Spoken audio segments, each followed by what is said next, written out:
Olá, amigos e amigas da Biblioteca Demonstrativa do Brasil. Estamos mais uma vez aqui juntos para falarmos sobre o mundo literário e hoje vamos comemorar o Dia do Curupira, que é dia 17 de julho, que vamos comemorar o protetor das florestas.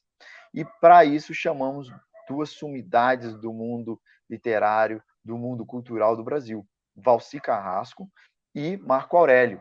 Para quem não sabe, o Valci Carrasco é um novelista, escritor, jornalista, dramaturgo e autor de telenovelas brasileiras.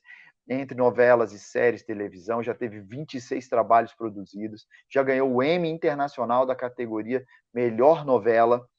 Como escritor, já publicou mais de 60 livros e tem um grande pesquisador e apaixonado de folclore nacional, já tendo publicado outras obras no tema, como Lendas e Fábulas do Folclore Brasileiro, volume 1 e 2, A Mãe de Ouro e outros contos do folclore brasileiro, A Yara, contos do folclore brasileiro, Lenda do Sol Nascente, Negrinho do Pastoreiro e outros contos do folclore.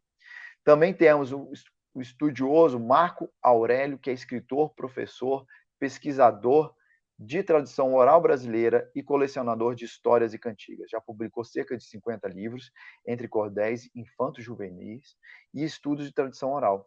Ele atuou como consultor e ator de cordéis de telenovela, O Velho Chico da Rede Globo. No campo da cultura popular, foi responsável pela recolha de mais de 200 de contos populares registrados em publicações como Contos e Fábulas do Brasil, Contos Folclóricos Brasileiros, O Príncipe de Teiu e outros contos brasileiros e vozes da tradição. Recebeu importante distinção como selo da Cátedra Unesco da PUC do Rio. Amigos, sejam bem-vindos e é uma grande honra nós da Biblioteca Demonstrativa do Brasil recebê-los aqui. Bem, eu estou muito feliz de estar aqui. Envio virtualmente um abraço a todos e vamos aproveitar bem essa conversa, porque ela me faz muito feliz. Obrigado, Vitor, Valci, muito bom estar com vocês. E eu chamo isso de um abraço da tradição. Toda vez que nós nos reunimos, que nós contamos alguma história, né, nós nos abraçamos. Então, à distância, meus amigos, sintam-se abraçados. Fantástico. E hoje a gente está aqui comemorando, né, porque vocês são grandes escritores, né, na área do folclore, na área da literatura infantil. Né, o Valci, a gente não tem, né, o Marco, a gente não tem nem o que dizer, uma pessoa conhecida internacionalmente e muito nacionalmente, né? Inclusive eu já assisti, li, vi muitas das suas obras, então a gente nem tem que dizer. E aí, Valci, vou começar com você te perguntando uma curiosidade, né? Da onde veio essa paixão pelo folclore? Bem, tudo na minha vida aconteceu a partir de Monteiro Lobato. Quando eu era criança, eu comecei a ler os livros dele e me apaixonei pela leitura. E o primeiro livro que me trouxe para esse folclore de raiz foi a Histórias de Anastácia, que é um livro do Lobato, mas mostra esse folclore de raiz. Tem também o Saci, que ele mexe com o personagem do folclore numa história que ele criou e que eu acho que é um dos livros mais encantadores dele. Teve até um filme, acho que na década de 50, o Saci. Enfim, o Monteiro Lobato, e depois em outros livros dele, ele mistura figuras do folclore com figuras dos livros dele, criações dele, mas ele usa o personagem folclore como um personagem. Isso é muito incrível, né? Por exemplo, a Cuca, né? A Cuca é um personagem terrível no livro do Lobato, porque tem a musiquinha, né? Dorme, nenê, que a Cuca vem pegar. E então ele mantém, ele recria, e isso me trouxe essa paixão, porque veja, quando ainda criança eu ouvia cantarem Dorme, nenê, que a Cuca vem pegar, a Cuca estava entrando na vida da gente, né? Eu era parte. E tem essas histórias tristes também, como o Negrinho do Pastoreio, tem lendas indígenas, lendas que vieram mais dos grupos afros, e tudo foi se misturando, tem lendas portuguesas, tudo foi se misturando e foi se construindo um conhecimento tradicional de raiz muito forte e muito importante. Pergunta, mas e o que te fez chegar a escrever sobre isso? Olha, na verdade, eu estava em um momento da minha vida, eu andei adaptando vários contos de fadas internacionais. E aí houve um momento que eu falei: "Não, mas eu queria olhar para as histórias que me comoveram quando criança". E, por exemplo, o Negrinho do Pastoreio foi uma história que sempre me comoveu demais, eu achava uma coisa muito triste. Eu sei que hoje em dia está tendo até um movimento de cancelar, de ser contra o Negrinho do Pastoreio, movimentos, e eu respeito que são os movimentos afros, então eles entendem da dor deles. Mas aquela história me comovia, por exemplo, né? E outras histórias, né? Que eu fui que me marcavam, e eu falei: "Eu queria retomar". Muitas vezes, o ato de escrever é uma apropriação. Você não precisa, necessariamente estar contando tudo, mas você pode recontar, porque o autor também reconta, ele é um contador de histórias, e ele reconta uma história que o marcou, só que com o ponto de vista dele. Ah, é legal. E aí, assim, eu vou passar para o Marco, que eu também tenho essa curiosidade da onde, né? E eu acho que as pessoas têm que, por exemplo, por que o folclore brasileiro, né? Da onde que veio a tua paixão, Marco? Olha, Vitor, antes de qualquer coisa, o termo folclore é uma convenção, né? Uma invenção, foi um inglês que achou de cunhar esse termo, mas aquilo que ele abarca, aquilo que ele estuda é muito antigo. Desde a Odisseia, e eu acho que antes mesmo da Odisseia, da Ilíada, a gente encontra, né, tradições, crenças, os nossos medos, os nossos anseios, as nossas angústias, muitas vezes personificadas, ou não, né? Personagens como a Cuca, por exemplo, que Câmara Cascuda ele coloca no ciclo da angústia infantil.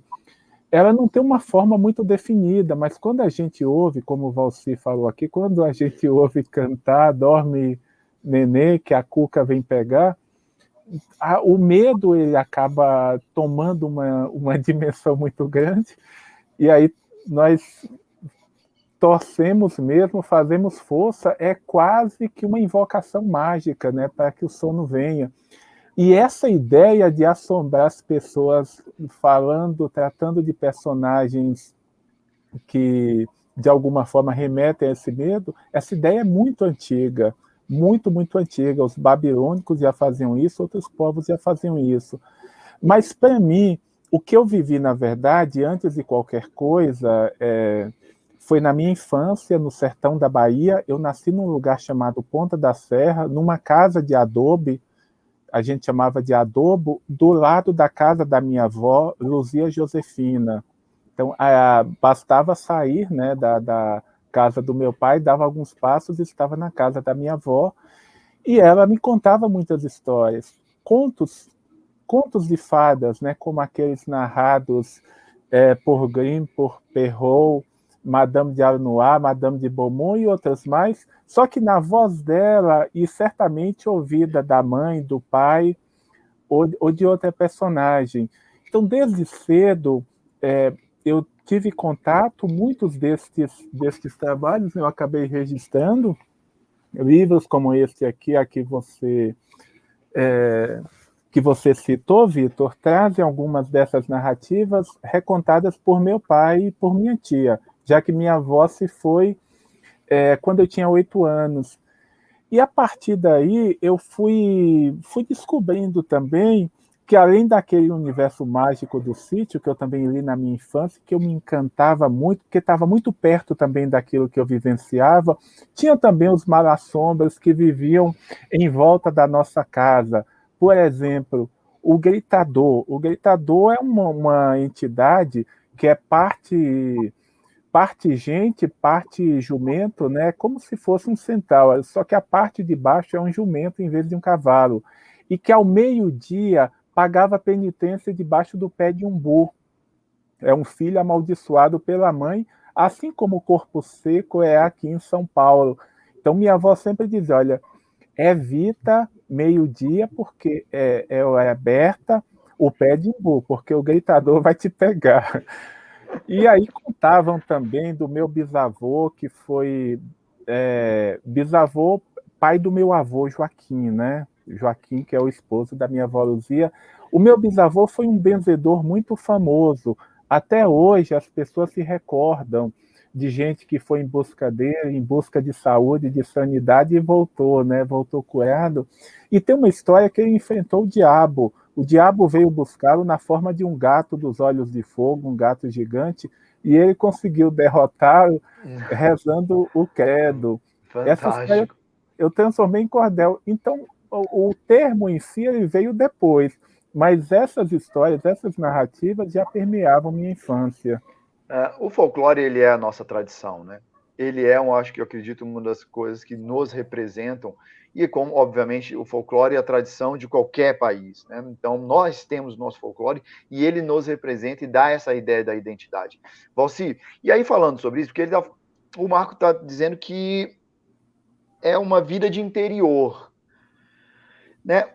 E a gente está falando de Curupira. Estamos falando aqui nos nossos aparelhos digitais, falando sobre folclore. E aí eu quero te perguntar, o Curupira, nos dias de hoje, o senhor acha que há espaço para ele?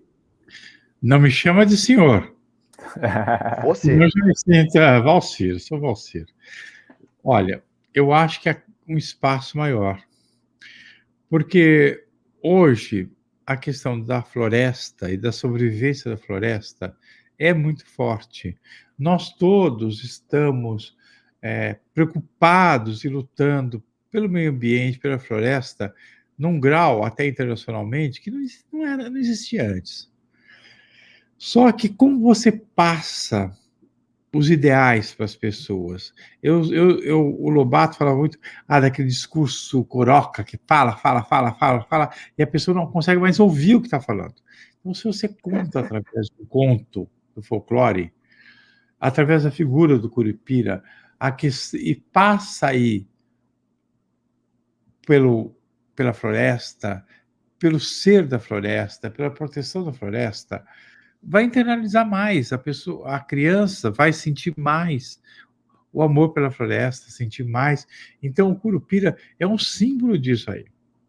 Nós temos que fortalecer o folclore para fortalecer a nós mesmos como nações. E, nesse caso, o Curupira, ele é emblemático e muito forte por falar justamente da floresta, né? E aí a floresta ser um bem que nós não podemos perder. E é interessantíssimo, porque aí me faz pensar, e eu não tinha pensado nesse aspecto, né? Que para enraizar isso dentro das nossas tradições, como isso poderia ser usado. Marco, a história do Curupira dentro dessa tua visão também para a sua área, né? Por exemplo, na Bahia, floresta, isso existia também? Ou isso é uma coisa indígena? Você teve esse contato também com as histórias do Curupira? É indígena e a gente tem que reconhecer esse legado e tem que ouvir as vozes, né? Há um grande número de vozes, inclusive hoje, de autores indígenas também, e que trazem, né, as informações a respeito do seu povo, a respeito das lendas, dos mitos, dos motivos constituintes de sua identidade. Mas a gente tem que lembrar que quem primeiro falou a respeito, em termos de registro, foi o padre Anchieta. Isso em termos de fixar, né, por meio da escrita, foi o padre Anchieta em 1560. Só que a partir daí vai se constituir uma visão muito depreciativa da personagem associada ao demônio, como todos aqueles personagens míticos que o olhar europeu não conseguia compreender perfeitamente. E o olhar europeu católico e da Contra-Reforma. Você imagina toda aquela carga que e de estigmas, né, que vão pairar sobre esses personagens, que são estigmas também sobre as populações, que de alguma forma davam vida, davam suporte espiritual para esses Marco, personagens. isso não aconteceu só no Brasil.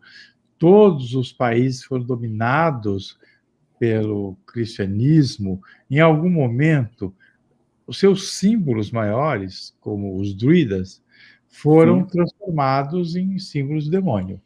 Foram Perfeito. demonizados, né? Então, hoje, que, por exemplo, ingleses, irlandeses estão retomando a tradição dos druidas, dos festivais, dos símbolos, é toda uma retomada mesmo. Nós é que estamos um pouquinho atrasados nessa retomada. Eu A gente acho. tem também dado essa força, esse estímulo, né? Sendo que nós temos personagens incríveis, né? Talvez o cinema brasileiro também não tenha tido condição, né? E fundo, né? Mas no passado a gente teve filmes que tocavam nos personagens do folclore. Eu acho que a gente tem que tomar com mais intensidade e preservar mais. Com É certeza. interessante isso que você está falando, ô Valci, que é o que você estava falando, né? Qual é a função do escritor? É essa releitura e adaptar ela aos novos tempos, né? Porque se a gente for ver, isso era, por exemplo, é uma coisa indígena que já estavam falando sobre proteção das florestas, proteção do meio ambiente, né? E uma coisa que aí eu vou te perguntar, uma palavrinha que o Marco me falou, que é o estigma. E esse estigma, Valci, veio carregando até uma coisa que me chocou muito há uns 2, 3 anos atrás, quando eu assisti um stand-up e um humorista falava que, pô, Brasil não tem jeito. Até o nosso folclore, ele é deficiente. Curupira com pé para as costas, né? Tem um pé para as costas. O Saci não tem uma perna. Tudo nesse Brasil reclamando e reforçando essa identidade, e eu acho que aí esse estigma que a gente traz, né, de uma coisa menor, como se o nosso folclore não tivesse essa beleza. E eu sei que você colocou em todos os seus trabalhos exatamente o contrário, a essa elevação. O que você vê isso? Olha, eu acho que aí. Eu vou falar uma questão chata, mas enfim, né? O intelectual brasileiro, frequentemente, ele despreza aquilo que é popular. Eu acho que essa é uma tradição muito pesada, né? Tem, no caso do cordel, por exemplo, isso não acontece muito, que houve um momento que o cordel foi colocado num patamar, o cordel, veja que coisa linda, etc. Mas, normalmente, aquilo que é altamente popular não é incorporado na cultura dita superior. Ou é incorporada só como objeto de estudos. Então, quando a gente vê, eu não gosto de comparação, mas sou obrigado a fazer. Em um outro país, por exemplo, personagens como a Yara seriam personagens de até desenho animado, de filmes. Aqui são esquecidos. E a sabedoria é perdida. A gente tem uma tendência a não dar esse valor. Você tem algumas histórias, tem inclusive uma sabedoria incrível. Incrível, incrível, incrível.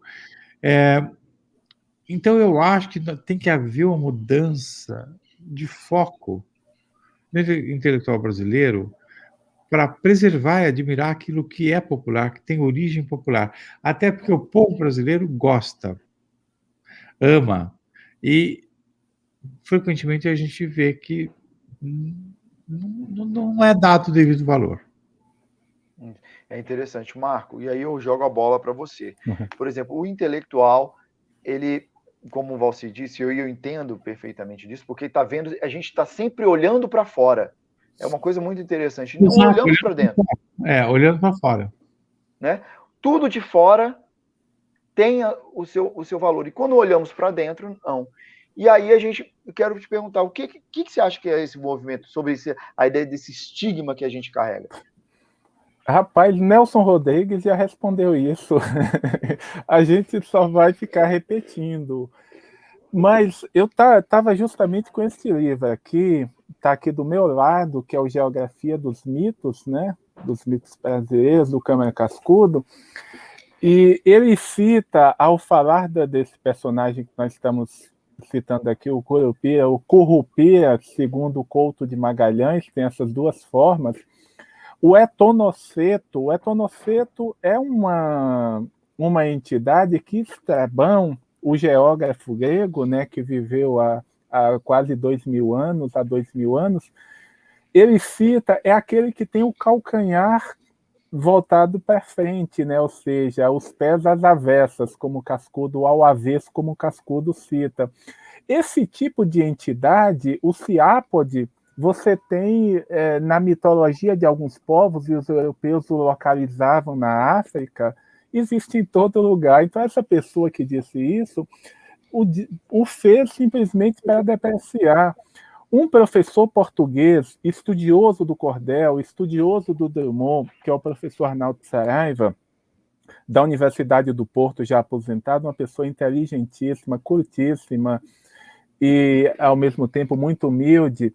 Aqui em São Paulo, na Casa das Rosas, numa palestra, ele disse: eu já estive em 70 países, na maior parte deles eu fiz pesquisas, estive na Índia, um dos berços da humanidade, no Egito, mas eu nunca vi um país com uma força, com uma vitalidade do popular, com uma cultura tão rica como este de vocês.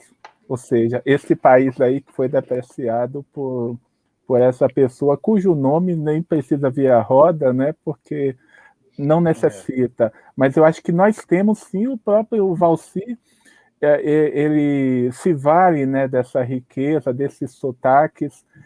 E o que acontece, por exemplo, quando a gente vai para um teatro de bonecos como o do Nordeste, e que não tem um nome só, é Mamulengo, é João Redondo, Casimiro Coco, cada lugar vai dar um nome distinto, mas a gente conhece mais o Mamulengo pela influência de Pernambuco. Quando a gente assiste às novelas caipiras do Valci, e aqui eu estou colocando o caipira realmente na dimensão mais elevada, né, porque faz parte da nossa identidade, tentou banir-se em São Paulo por conta dessa ideia equivocada de progresso, que não convive muito bem com a tradição, mas quando a gente assiste o sujeito sendo jogado na lama, sendo aquela cena bem farsesca, isso é do Mamulengo, é do teatro de bonecos do mundo todo, isso encanta a alma do povo.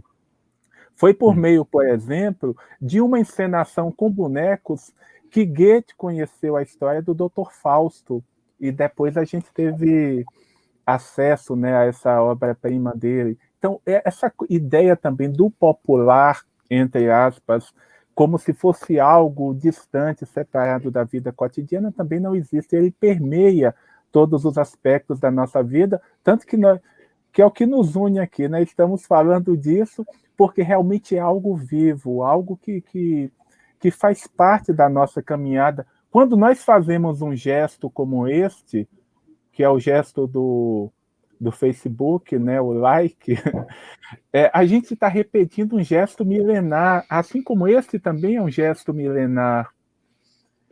E ele existe por quê? Por conta da repetição. Ele tem um sentido espiritual, inclusive, porque ele determinava quem vivia, ou seja, quem continuava na Terra, ou quem morria, ou seja, quem baixava ao Hades. E nós estamos fazendo isso até hoje. Eu inclusive, eu gosto muito de estudar estruturas narrativas. E não de estudar, porque eu não tenho, lamentavelmente, essa formação intelectual que o Marco Aurélio tem. Eu sou um cara mais do escrever mesmo.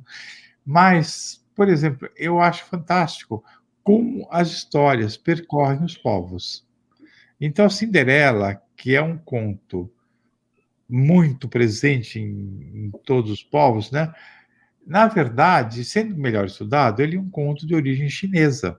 Porque a ideia do pezinho pequeno como atributo de beleza vem da China antiga. E você vê que as histórias vão percorrendo os povos. E no folclore brasileiro, muitas histórias vieram também da Europa. Quer dizer, é uma mescla entre os povos que formaram o Brasil e um olhar, às vezes, desses povos sobre uma história europeia também. Quer dizer, E aí essa história é transformada e tudo vai ganhando novas cores, novas tintas da imaginação. Tem algumas histórias e tem uma história especialmente, eu estava até procurando meus livros, em que livro ela estava, né? Que a gente escreve tanto que às vezes até se confunde, e que eu acabei de achar que, para mim, é uma das histórias mais sábias que tem. Está no meu livrinho, O Negrinho do Pastoreio, chama A Imortal. Por quê? A história de uma mulher que não quer morrer. Essa história é universal. Faz parte do folclore? Faz, mas poderia estar no folclore neozelandês, porque ela fala de um desejo universal, que é não querer morrer.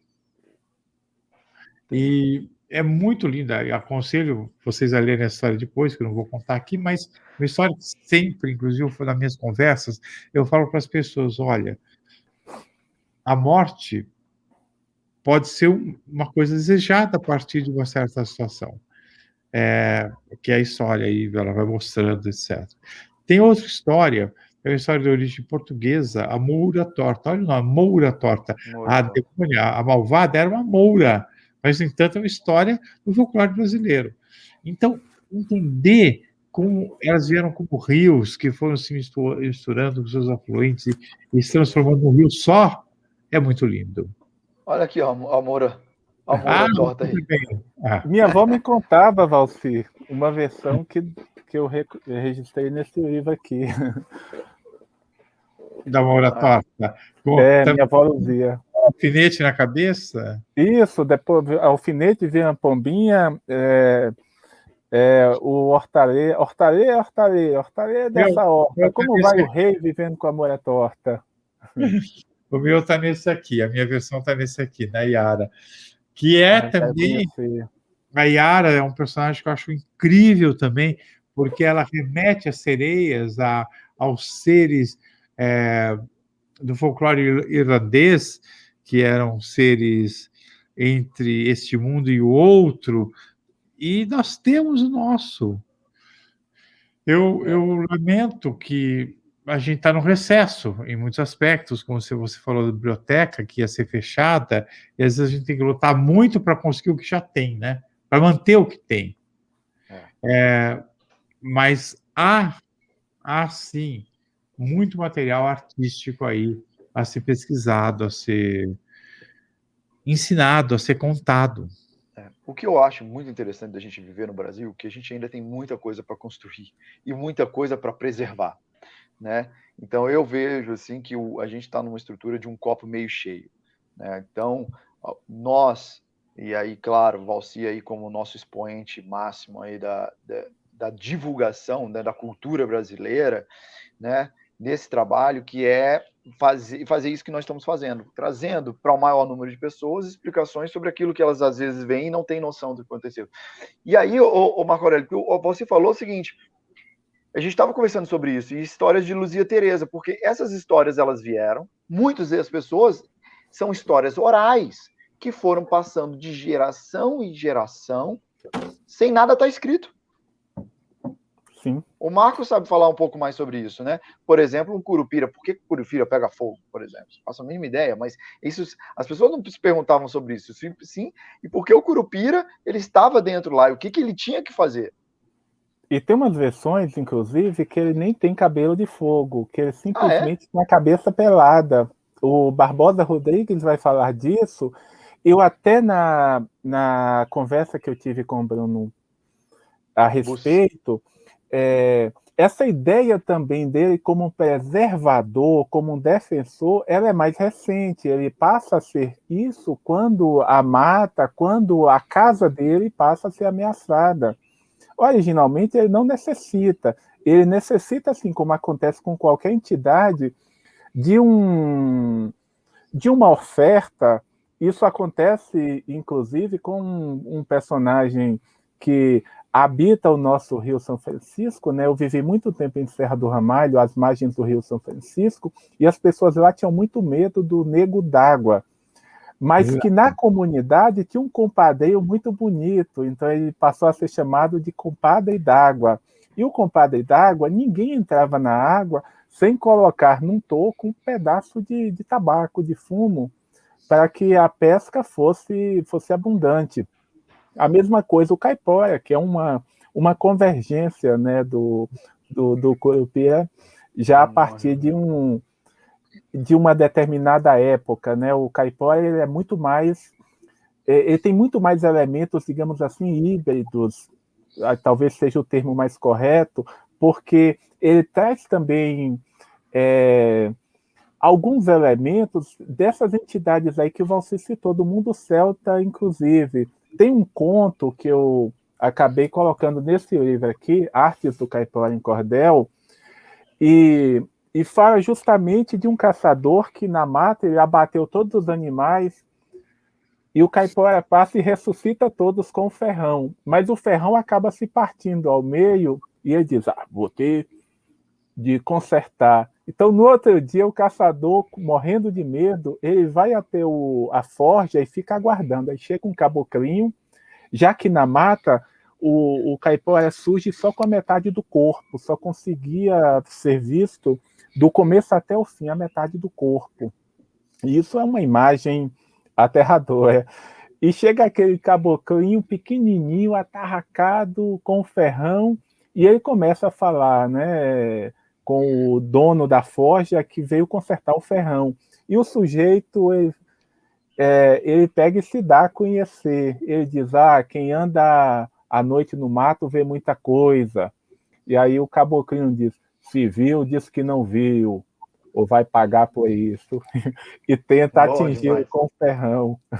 Isso tem um conto que o Joseph Jacobs recolheu na Inglaterra, do conto da Madame de Godoy, que a mulher é uma enfermeira, vai fazer o parto, né, da mulher do duende, e ela passa um bálsamo no olho para enxergar essas entidades. Só que ela acaba levando esse bálsamo e ela consegue enxergá-lo.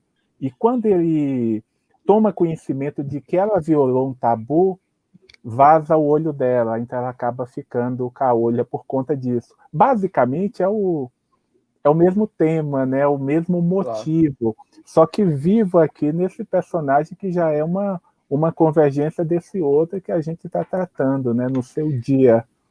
Bem, mas o Vitor falou de uma questão de que originalmente o curupira não tem essa, e você também falou, dessa a função, a questão da proteção das florestas. Mas o que eu acho que o que é interessante e que é importante e é muito vivo e tem que ser vivo é a apropriação.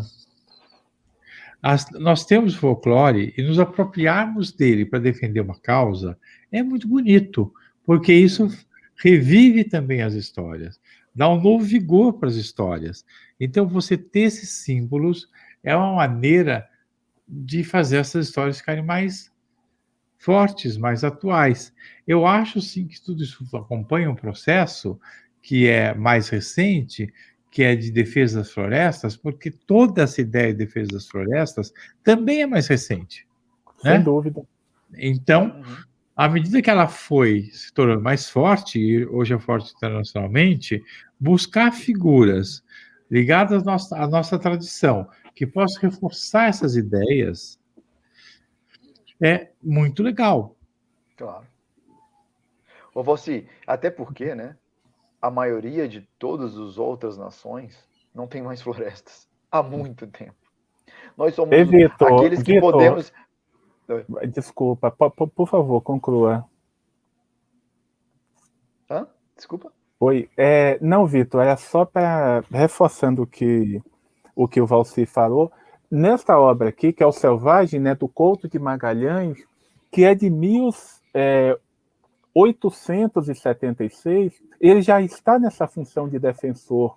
Ou seja, naquele tempo já passava a boiada, então ele já se posicionava contra essa invasão, né, contra esse extermínio, contra essa, digamos assim, essa ocupação desordenada, né, da sua casa. Mas eu disse uma ideia geral, quer dizer, Essa ideia hoje é uma ideia que a maior parte das pessoas tem consciência e até algum tempo atrás era só de alguns, né? Ah, Hoje é claro, todo claro. Eu acho que isso está Sem vindo com dúvida. muita força e tem que vir, porque o homem está se entendendo, voltando a entender, porque a gente teve um positivismo que se parou, né? O homem da natureza.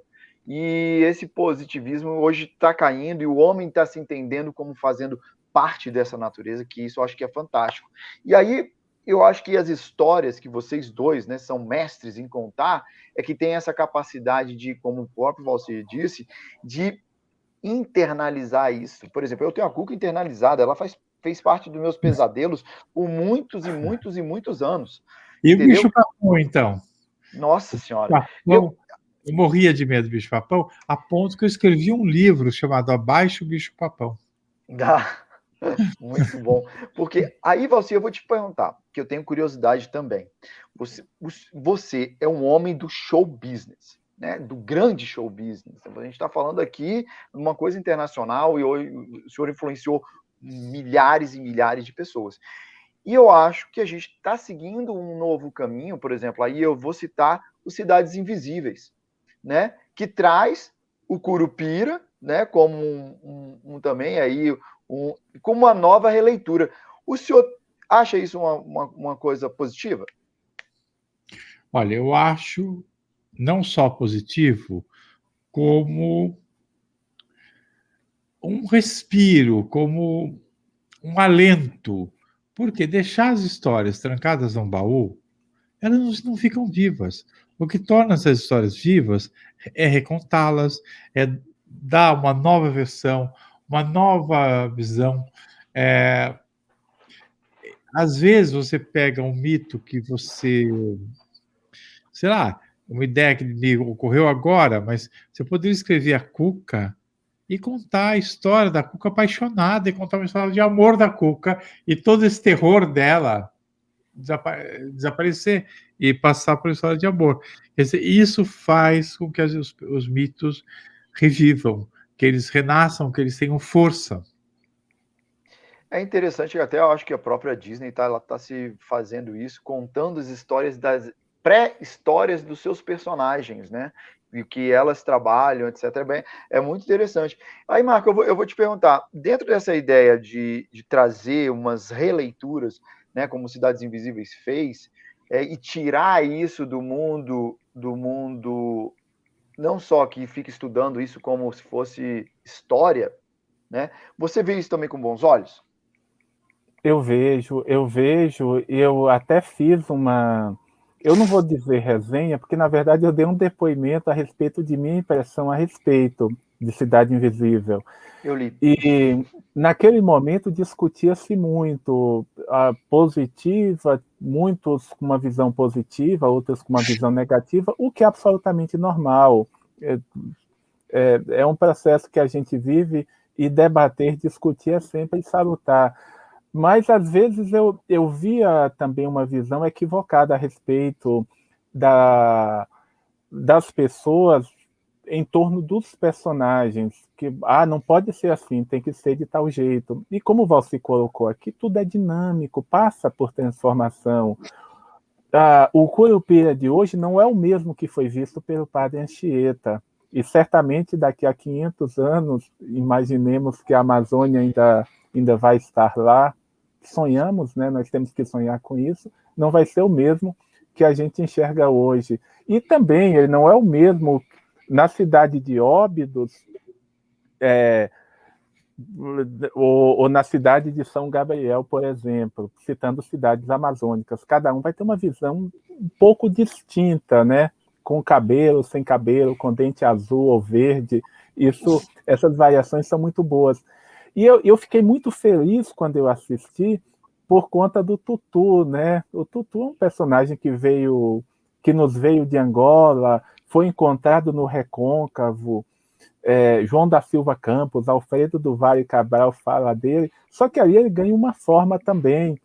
A personagem da Mãe d'Água, eu vou chamar de Mãe d'Água, que é aquela que estava no Rio São Francisco, uma atriz lindíssima, que, de certa forma, devolve também essa visão, porque ela também é Iemanjá, Iemanjá é aquela mulher que abre caminho até o mar, né? Faz-se rio e torna-se mar, o mar na sua plenitude.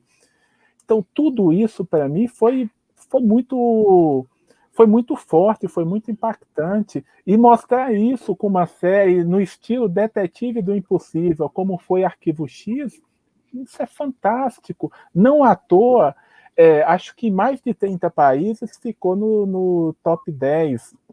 Isso é um orgulho para a gente. Eu acho que abre portas realmente para que novas produções sejam feitas e que a gente comece a olhar também, né, para a nossa mitologia, para os nossos heróis, para os nossos deuses, no exílio ou não.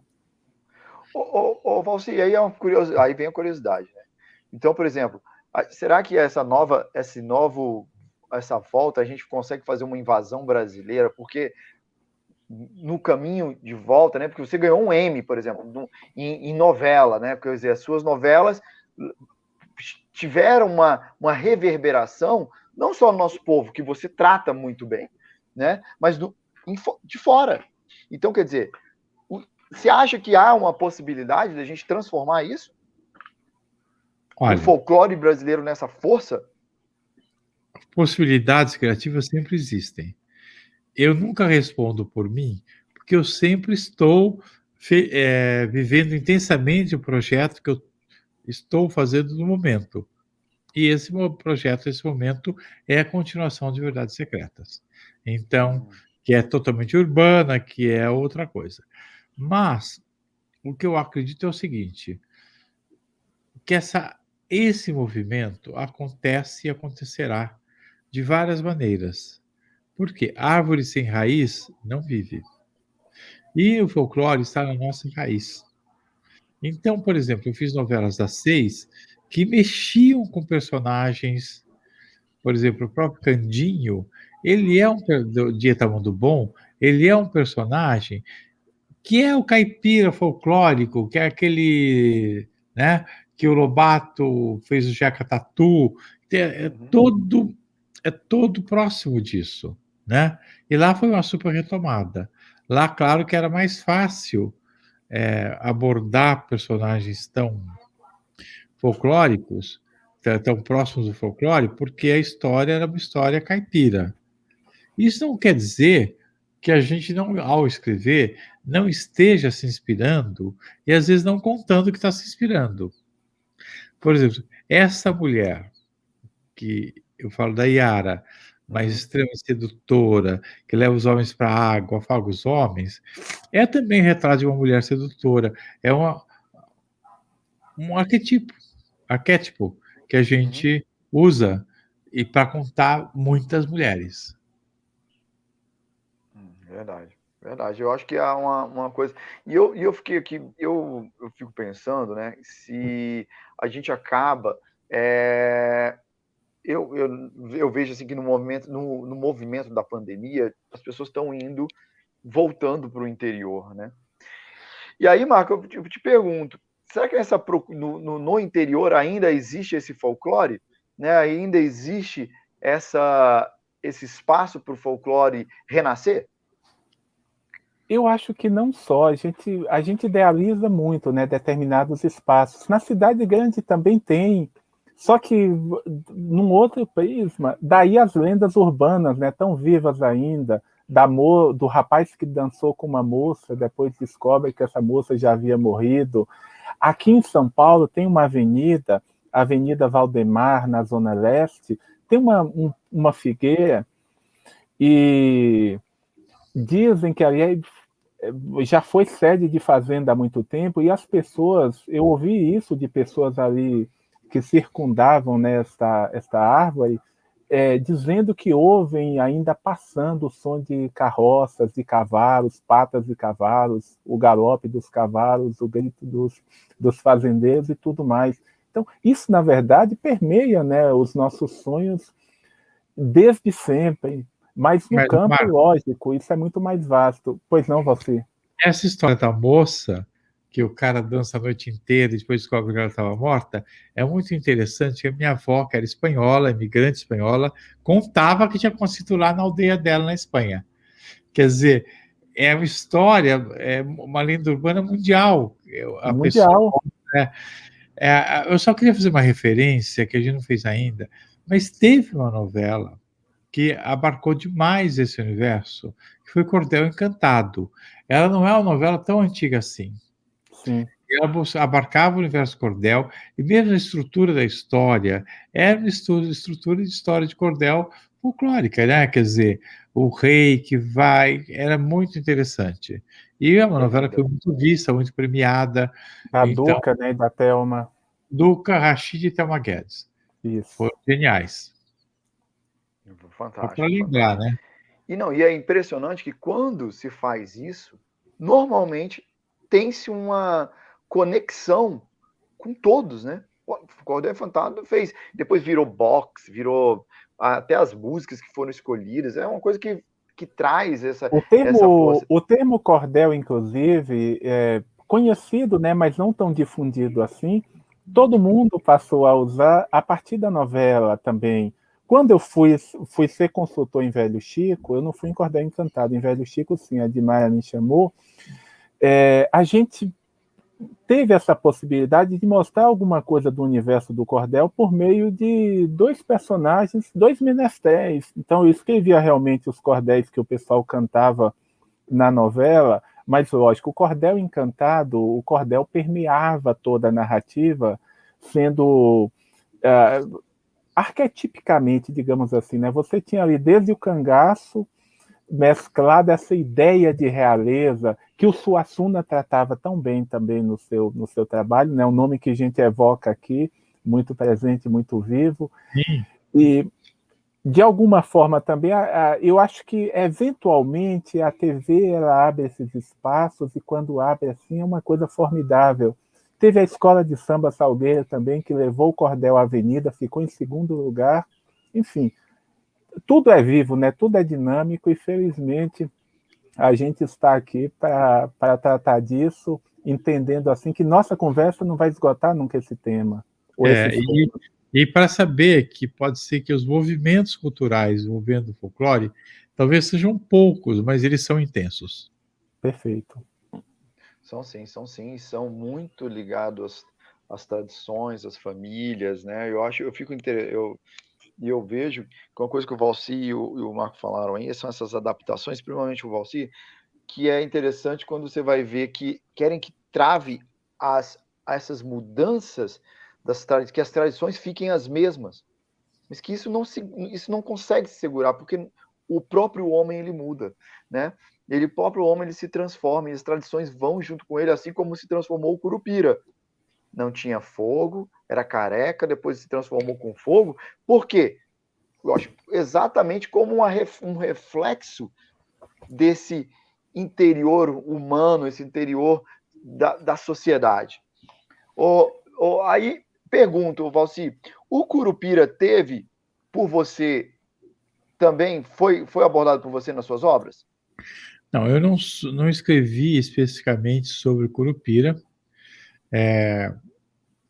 a não ser quando eu escrevi o Sítio de Pica-Pau Amarelo, na Rede Globo. E quando eu assumi o Sítio de Pica-Pau, eu tinha que... Assim, tinham acabado as histórias do Lobato, e a minha missão era criar novas histórias, usando os personagens do Lobato. Então, eu tentei pensar com a cabeça do Lobato. O que ele faria? Ele incluiria, né, quer dizer, o Lobato mesmo seria incluído até o Harry Potter, porque ele... Mas hoje em dia não pode fazer isso, porque tem direitos e tem, né?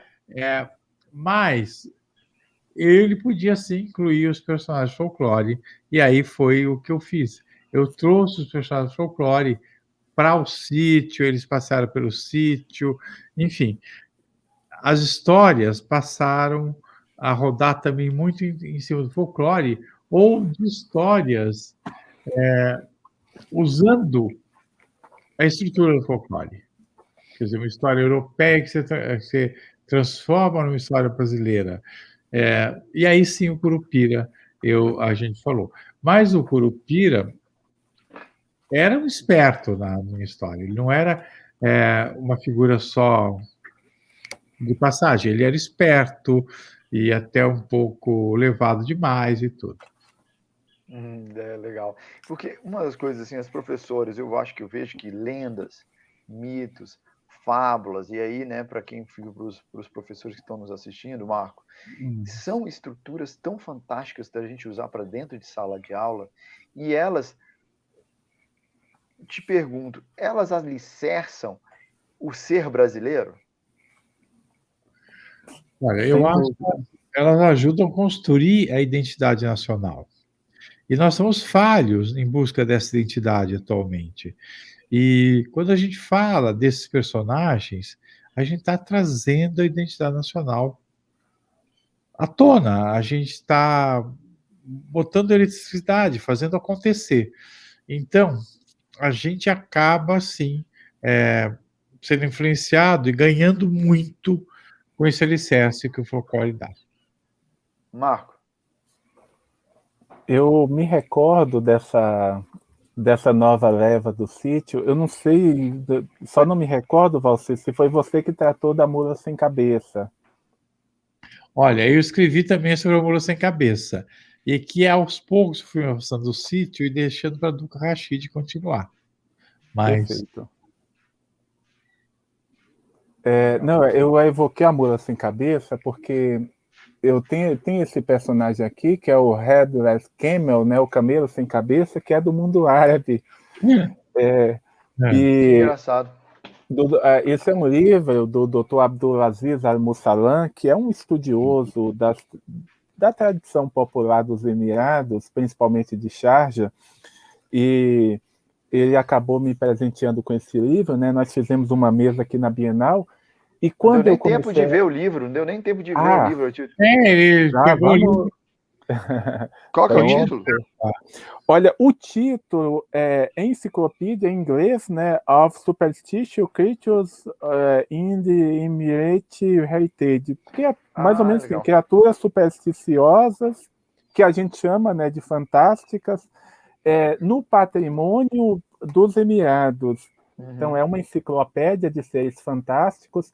E eu fiquei encantado, porque aqui também tem um personagem, uma espécie de djinn, sobre alguém que está dormindo, né, pisando no peito de alguém que está dormindo, que é a personificação do pesadelo que a gente tem, que a gente herdou de Portugal e que está muito viva também. Tem, inclusive, uma imagem clássica, eu não sei quem é o autor, uma ilustração clássica, com este mesmo personagem. E aqui tem outras também, tem o camelo com saco, que remete ao velho do saco, velho do surrão, de tantas histórias que a gente ouviu contar, e outras mais, mostrando essas constantes psicológicas, né, que assombram a humanidade, mas que ainda estão vivas e que, por meio de um veículo como a televisão, ela ressignificada, ela volta a atingir novas pessoas, inclusive no meio urbano. Por exemplo, a Cuca, no Cidade Invisível, ela tem elementos da bruxa também, que não somente da Cuca, mas daquela bruxa que vem e que as mulheres tentam evitar, principalmente durante o parto, e que é um arquétipo também, né, Valci? O arquétipo de Lilith. É aquela que tem que ser apaziguada, senão a coisa pode estar errada. A Cuca era um personagem fortíssimo. Né? Era um personagem constante e forte. Muito forte. Muito forte. Eu tenho muito. E é interessante essa coisa da literatura e do visual, né? Quando eu tive a oportunidade de ler os primeiros Monteiro Lobato, a Cuca, para mim, era uma coisa totalmente diferente. Quando o Sítio do Pica-Pau Amarelo apareceu, é interessante, né, que a Cuca, para mim, era uma coisa. E quando eu vi na tela, eu falei, a Cuca é assim, engraçado, e não imaginava desse jeito.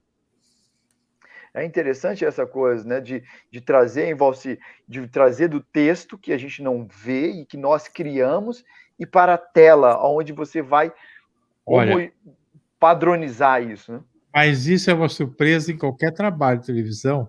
Quer dizer, você imagina um personagem X, e aí vem um ator totalmente diferente, e aí você percebe que ele acrescentou, que ele não diminuiu o personagem, que ele tornou um personagem maior.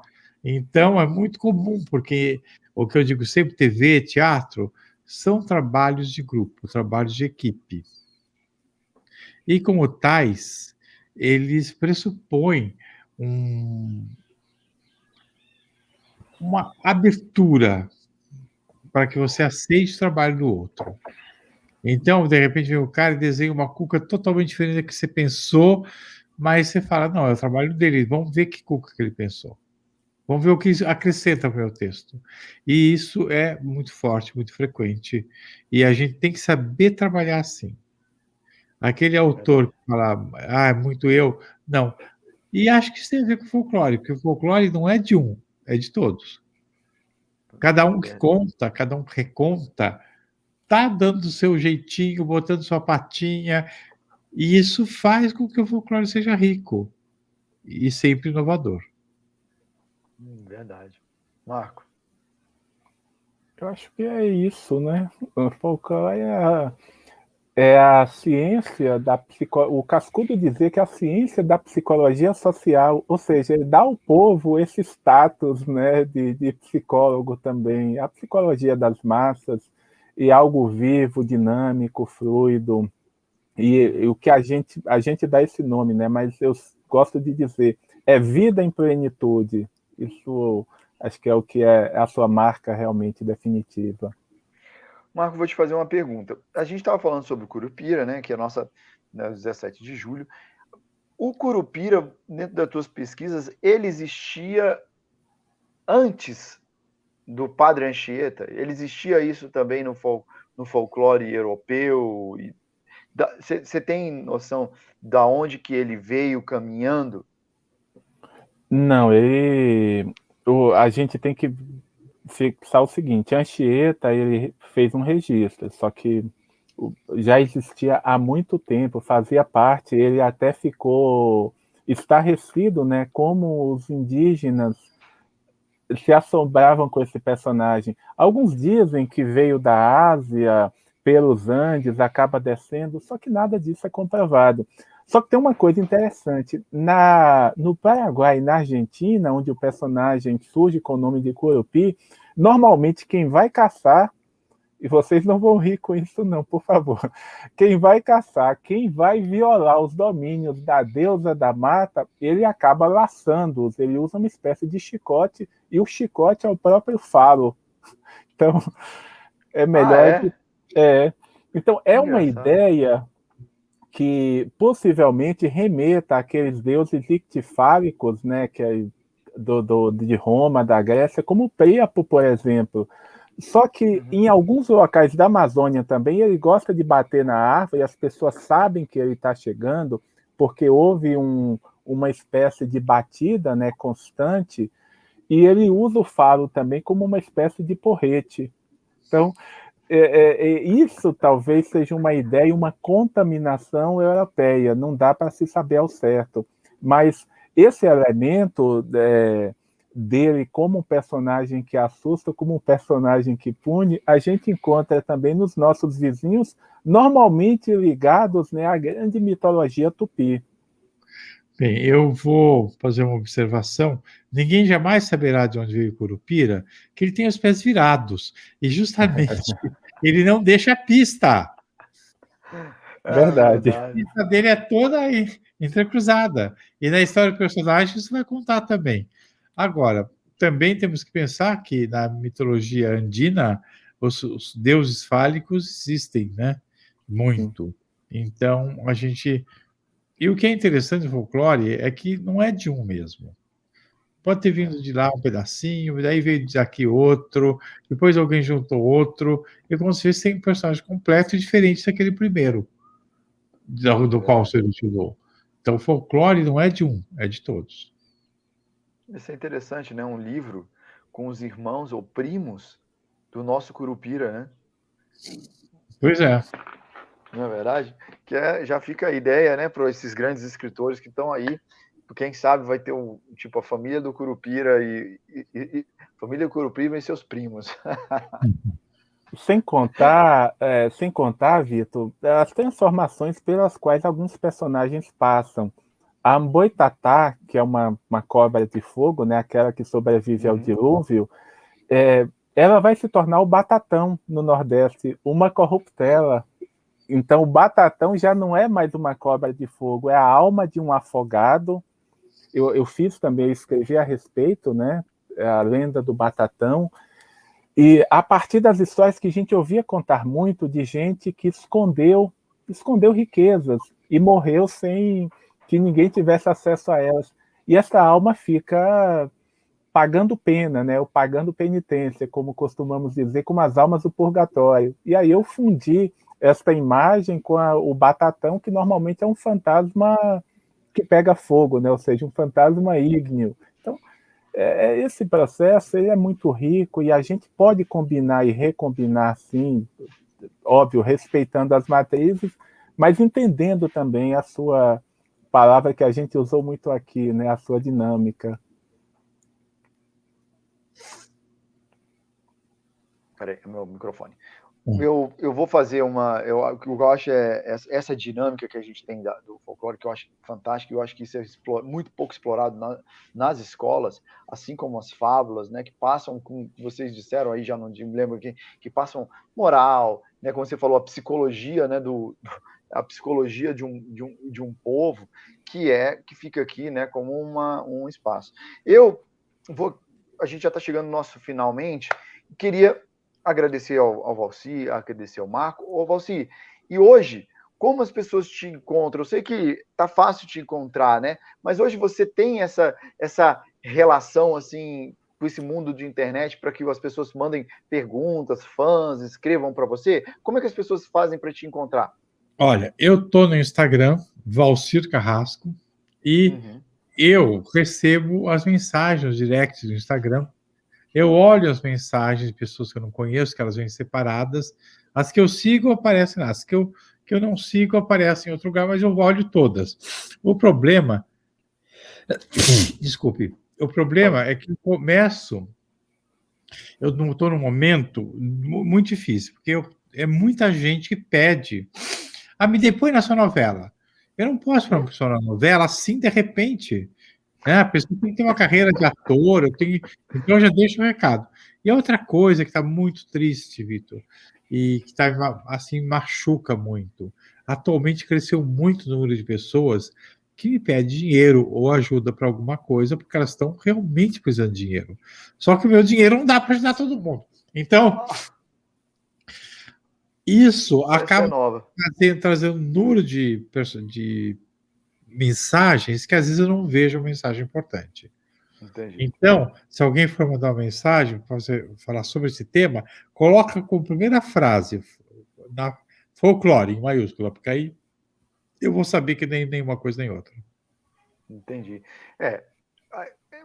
O seu caminho é um caminho claro que é uma pessoa que já é vista de uma forma mais global. Eu nem imagino como é que seja uma caixa. Se eu já não dou conta da minha caixa de entrada, eu dou conta da minha. Eu dou conta da minha, sim. É que o difícil é filtrar esses pedidos todos. Só verdade. Isso. Não imaginava que as pessoas pedem dinheiro. Olha, mas dinheiro.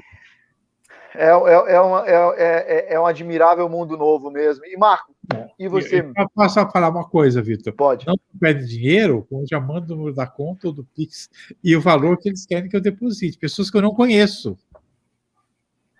Olha isso. É um mundo duro, difícil, árduo.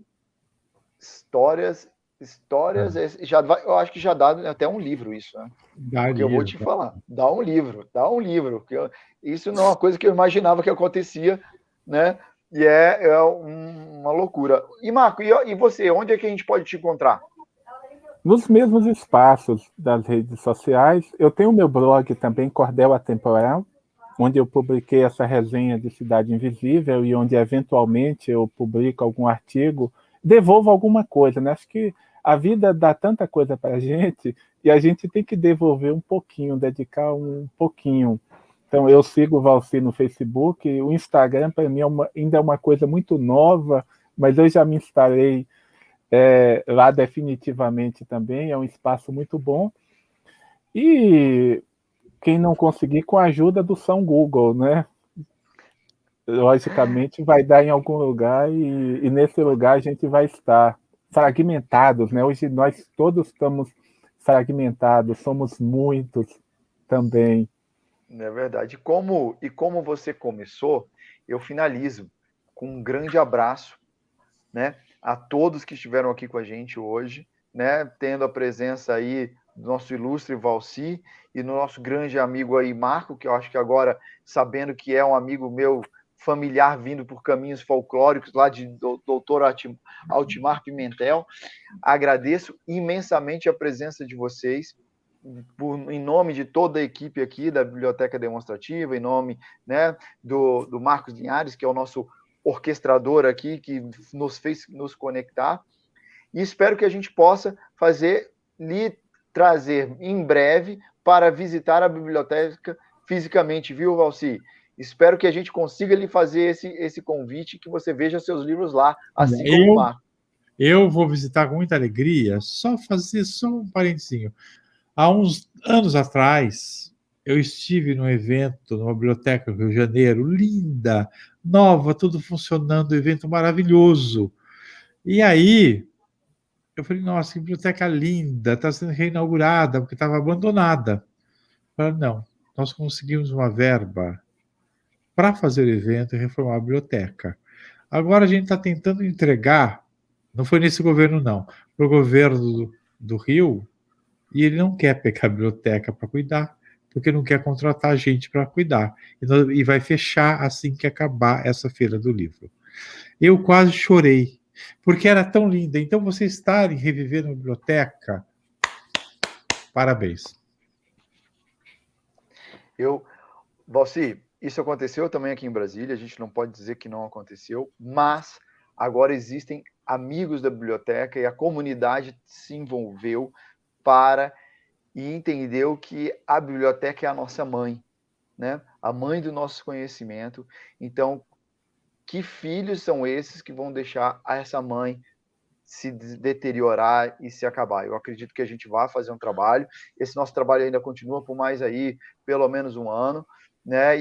E aí eu acho que vem outros, né? Vem outras ondas também de outras pessoas que vêm acrescentar, porque a gente tem que entender, né? Nós brasileiros, nós leitores, que a biblioteca é aonde nós nos encontramos de uma forma não só física, mas também mental, onde o seu livro estará, Valci, do lado do livro do Marco, e aí vocês vão estar se encontrando de uma forma que outras pessoas possam lhe encontrar, que não só através da internet, mas sim através das ideias. Valeu. Muitíssimo obrigado.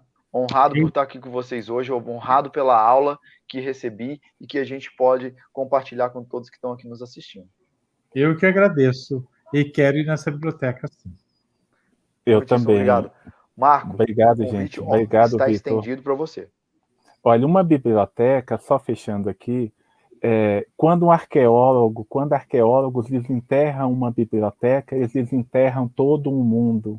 Quando um mestre, uma mestra que conta histórias, morre uma biblioteca. Então, quando se abre uma biblioteca, é um mundo novo que se abre. Então, uma honra dividir esse espaço com vocês. E vamos sim estar de corpo presente, com certeza. Se Deus quiser, estaremos juntos. Um grande abraço a todos e até a próxima, gente.